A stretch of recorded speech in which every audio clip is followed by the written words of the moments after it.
ಶ್ರಾವಣ ಮಾಸ ಶುರುವಾದ ತಕ್ಷಣವೇ ಹಬ್ಬಗಳ ಸಾಲು. ಪ್ರತಿ ಹಬ್ಬಕ್ಕೂ ಏನಾದರೂ ವಿಶೇಷವಾಗಿ ಮಾಡಬೇಕು ಅಂತ ಆಸೆ. ಹಾಗಾಗಿ ಇವತ್ತು ನಾನು ಕ್ಯಾರಮಲೈಸ್ ಶಾವಿಗೆ ಪಾಯಸ ತೋರಿಸ್ತಾ ಇದ್ದೀನಿ.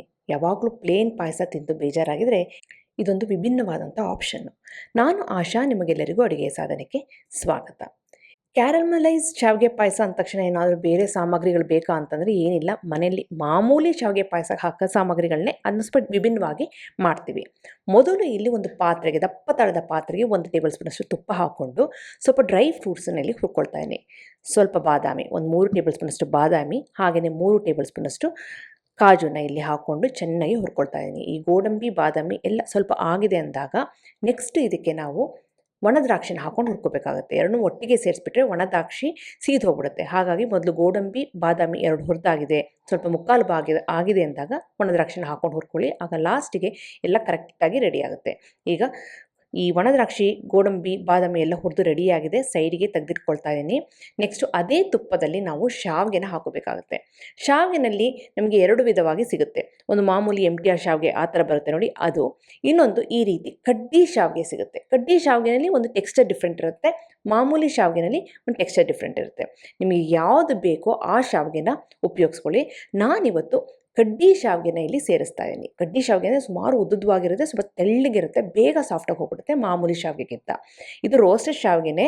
ರೋಸ್ಟೆಡ್ ಶಾವಿಗೆ ಆದರೂ ಸಹ ಇನ್ನು ಸ್ವಲ್ಪ ತುಪ್ಪದಲ್ಲಿ ರೋಸ್ಟ್ ಮಾಡಿಕೊಂಡ್ರೆ ಟೇಸ್ಟು ಚೆನ್ನಾಗಿರುತ್ತೆ, ನೋಡೋದಕ್ಕೂ ಚೆನ್ನಾಗಿರುತ್ತೆ.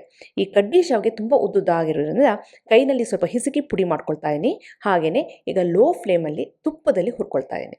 ಈಗ ಸ್ವಲ್ಪ ಲೈಟಾಗಿ ಕಲರ್ ಚೇಂಜ್ ಆಗಿದೆ. ಈ ಹುರಿದಿರೋಂಥ ಶಾವಿಗೆನೂ ಸಹ ಹುರ್ಕೊಂಡ್ರು ಸ್ವಲ್ಪ ಲೈಟಾಗಿ ಕಲರ್ ಚೇಂಜ್ ಆಗಿದೆ ಅಂದಾಗ ಹುರಿದಿರೋಂಥ ಶಾವಿಗೆನ ಒಂದು ಪಾತ್ರೆಗೆ ಹಾಕ್ಕೊಂಡು ಸೈಡಿಗೆ ತೆಗೆದಿಟ್ಕೊಳ್ತಾ ಇದ್ದೀನಿ. ನೆಕ್ಸ್ಟ್ ಏನು ಮಾಡಬೇಕು, ಸಕ್ಕರೆ. ಇಲ್ಲಿ ಅರ್ಧ ಲೀಟ್ರಿಗೆ ಆಗೋಷ್ಟು ಸಕ್ಕರೆನ ಈ ಪಾತ್ರೆಗೆ ಹಾಕ್ಕೊಂಡು ಏನೂ ಸೇರಿಸ್ಕೊಳ್ತಾ ಇಲ್ಲ, ನೀರನ್ನ ಸೇರಿಸ್ತಾ ಇಲ್ಲ, ಈ ಸಕ್ಕರೆನ ಕರಗಿಸ್ತಾ ಇದ್ದೀನಿ.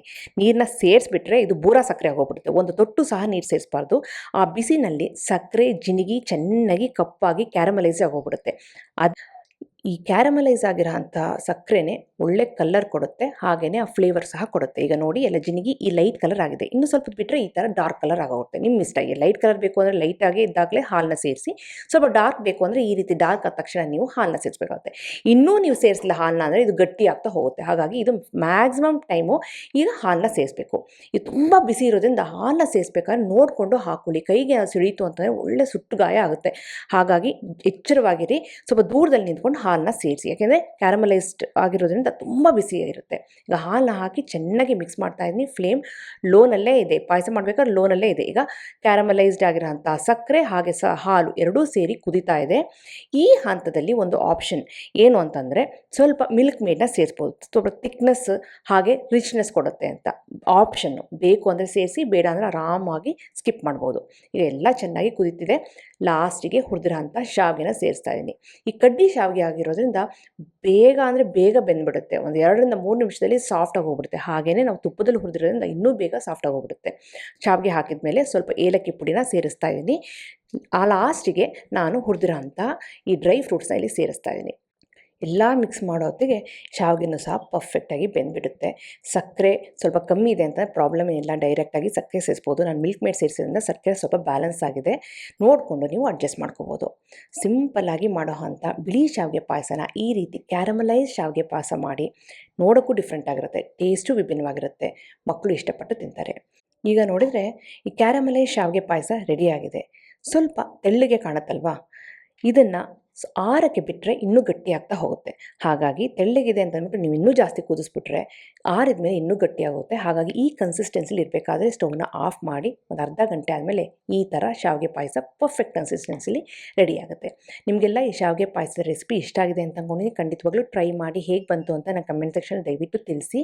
ಹಾಗೆ ನೀವು ಇನ್ನೂ ಅಡುಗೆ ಸಾಧನೆಗೆ ಸಬ್ಸ್ಕ್ರೈಬ್ ಆಗಿಲ್ಲ ಅಂದರೆ ತಡ ಯಾಕೆ, ಈಗಲೇ ಸಬ್ಸ್ಕ್ರೈಬ್ ಆಗಿ ಪಕ್ಕದಲ್ಲಿರುವ ಬೆಲ್ ಬಟನ್ ಕೂಡ ಟಚ್ ಮಾಡಿ.